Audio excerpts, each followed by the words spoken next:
پاکستان میں آئندہ برس بھی مہنگائی رہے گی، مظاہرے بھی ہو سکتے ہیں۔ IMF نے خبردار کر دیا۔ IMF نے پاکستان کی معیشت اور قرض کے لیے 7ویں اور 8ویں جائزے سے متعلق رپورٹ جاری کر دی۔ رپورٹ میں IMF نے خوراک اور ایندھن کی قیمتوں میں عالمی سطح پر اضافے کو مہنگائی بڑھنے کی اہم وجہ قرار دیتے ہوئے کہا کہ رواں سال پاکستان میں مہنگائی کی شرح 20% رہنے کی توقع ہے۔ IMF نے پاکستان کنٹری رپورٹ میں انکشاف کیا کہ PTI کی سابق حکومت نے قرض پروگرام میں طے کیے گئے اہداف اور وعدوں سے انحراف کیا، جس سے پاکستان کی معاشی مشکلات میں اضافہ ہوا۔ وزیر اعظم شہباز شریف کا گلگت بلتستان کے سیلاب متاثرہ علاقوں کا دورہ۔ بے گھر ہونے والے افراد کی آباد کاری کے لیے 10 کروڑ روپے دینے کا اعلان کر دیا۔ وزیر اعظم نے گلگت بلتستان کے ضلع غزر میں سیلاب متاثرین سے ملاقات کی۔ وزیر اعظم نے مقامی لوگوں کے مطالبے پر 5 کلومیٹر سڑک کی تعمیر کرنے کے احکامات دیے۔ وزیر اعظم نے سیلاب کے دوران خاندان کے 8 افراد کو کھو دینے والے باپ بیٹی سے بھی ملاقات کی۔ Army chief general Qamar Javed Bajwa نے کہا ہے کہ عالمی شراکت داروں کی امداد سیلاب متاثرین کی بحالی میں اہم ہوگی۔ ISPR کے مطابق army chief general Qamar Javed Bajwa سے برطانوی ہائی کمشنر کرسٹن ٹرنر نے ملاقات کی، جس میں اہم دو طرفہ امور اور سیکیورٹی صورتحال پر بات چیت کی گئی۔ برطانوی ہائی کمشنر نے اس سیلاب سے متاثرہ خاندانوں سے افسوس کا اظہار کیا اور مشکل گھڑی میں برطانیہ کی جانب سے مکمل حمایت کی یقین دلایا۔ سیلاب کی بپھری موجیں مزید 19 جانیں لے گئیں۔ اموات کی مجموعی تعداد 1208 ہو گئی۔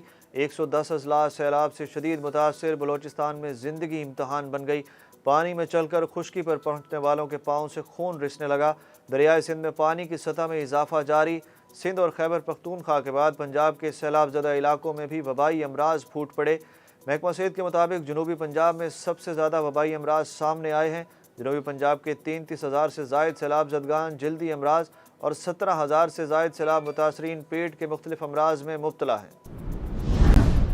بھکر میں سیلاب زدگان کے لیے بھجوایا گیا سامان ٹرک ڈرائیور نے فروخت کر دیا۔ پولیس کے مطابق سامان سے بھرا ٹرک لاہور سے ڈیرہ اسماعیل خان کے سیلاب متاثرین کے لیے بھجوایا گیا تھا، جس میں منرل واٹر اور راشن سمیت دیگر اشیاء ضروریہ شامل تھیں۔ پولیس حکام کا کہنا ہے کہ ٹرک ڈرائیور اور سامان خریدنے والے شخص کو حراست میں لے لیا گیا۔ بدین میں دل خراش واقعہ، کوئلے سے لدے ٹرالر نے سیلاب متاثرہ بے گھر 3 بہن بھائیوں کو کچل ڈالا۔ بدین کے SSP شاہ نواز چاچڑ کے مطابق سیلاب متاثرین گور لارچی میں حاجی امیر شاہ نالے کے قریب سو رہے تھے۔ ٹرالر کو قبضے میں لے کر ڈرائیور اور کلینر کو گرفتار کر لیا گیا۔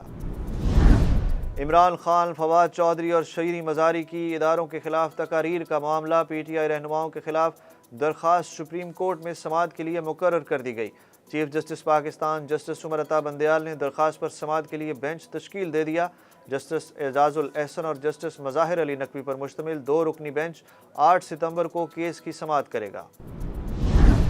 حکومت کے پاس 13 ماہ ہیں، لیکن میرے پاس شاید اتنا وقت نہیں۔ وفاقی وزیر خزانہ مفتاح اسماعیل کا کراچی میں تقریب سے خطاب۔ مفتاح اسماعیل کا کہنا تھا کہ پاکستان میں کوئی بھی ٹیکس دینا نہیں چاہتا، ہر ملک سے پیسہ مانگ رہے ہیں، بہت شرم آتی ہے۔ ملتان میں بر صغیر کے عظیم روحانی پیشوا حضرت بہاؤالدین زکریہ کا 783واں 3 روزہ عرس شروع ہو گیا۔ سجادہ نشین دربار سابق وزیر خارجہ شاہ محمود قریشی نے عرس کے پہلے روز قومی کانفرنس سے خطاب میں کہا کہ سیلاب قومی غفلت کا نتیجہ ہے، ناقص حکمت عملی کے باعث ہمیں سیلاب کا سامنا کرنا پڑا۔ اگر ہم حکمت عملی بنا لیتے تو بین الاقوامی برادری کے پاس کشکول لے کر نہیں پھر رہے ہوتے۔ حکومت پاکستان سے اپیل کرتا ہوں کہ لوگوں کی مدد کرے۔ انہوں نے کہا کہ میں حکومت پاکستان سے اپیل کرتا ہوں کہ اگر وہ اسلام آباد میں مصروف ہیں، سندھ نہیں جا سکتے تو کسی کو بھیج دیں جو زمینی حقائق کا جائزہ لے۔ ڈالر کی قیمت کو پھر پر لگ گئے۔ انٹر بینک میں ڈالر 38 پیسے مہنگا ہو کر 218 روپے 98 پیسے پر بند ہوا۔ اوپن کرنسی مارکیٹ میں آج ڈالر کی قدر میں بڑا اضافہ، ڈالر 4 روپے مہنگا ہو کر 223 روپے کا ہو گیا۔ افغانستان کی مسجد میں دھماکہ، معروف اسکالر سمیت 15 سے زائد نمازی شہید ہو گئے۔ افغان میڈیا کے مطابق امام مسجد مولوی مجید انصار نماز جمعہ کی ادائیگی کے بعد مسجد سے باہر نکلے تو دھماکہ ہوا۔ دھماکے کے بعد طالبان سیکیورٹی فورسز نے علاقے کو گھیرے میں لے لیا، جبکہ اسپتالوں میں ایمرجنسی نافذ کر دی گئی۔ متحدہ عرب امارات میں جاری ایشیا T20 کپ ٹورنامنٹ کے گروپ اے میں شامل پاکستان اور ہانگ کانگ کی ٹیمیں آج شارجہ میں مد مقابل ہوں گی۔ پاکستان اور ہانگ کانگ کو اپنے پہلے گروپ میچ میں بھارت کے ہاتھوں شکست کا سامنا کرنا پڑا تھا۔ جیتنے والی ٹیم سپر 4 مرحلے کے لیے کوالیفائی کرے گی۔ میچ پاکستانی وقت کے مطابق شام 7 بجے شروع ہوگا۔ انگلینڈ نے پاکستان کے خلاف ٹی20 سیریز کے لیے اسکواڈ کا اعلان کر دیا۔ رپورٹس کے مطابق سیریز کے لیے 19 رکنی اسکواڈ پاکستان کا دورہ کرے گا۔ جوز بٹلر انجری کے باعث ابتدائی میچز کا حصہ نہیں ہوں گے، ان کی جگہ معین علی انگلش ٹیم کی قیادت کریں گے۔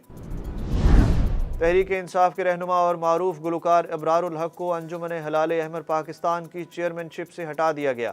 صدر مملکت عارف الوی نے ابرار الحق کی جگہ سردار شاہد احمد لغاری کو 3 سال کے لیے چیئرمین ہلال احمر پاکستان تعینات کرنے کی منظوری دے دی۔ تعیناتی کا باضابطہ نوٹیفیکیشن بھی جاری۔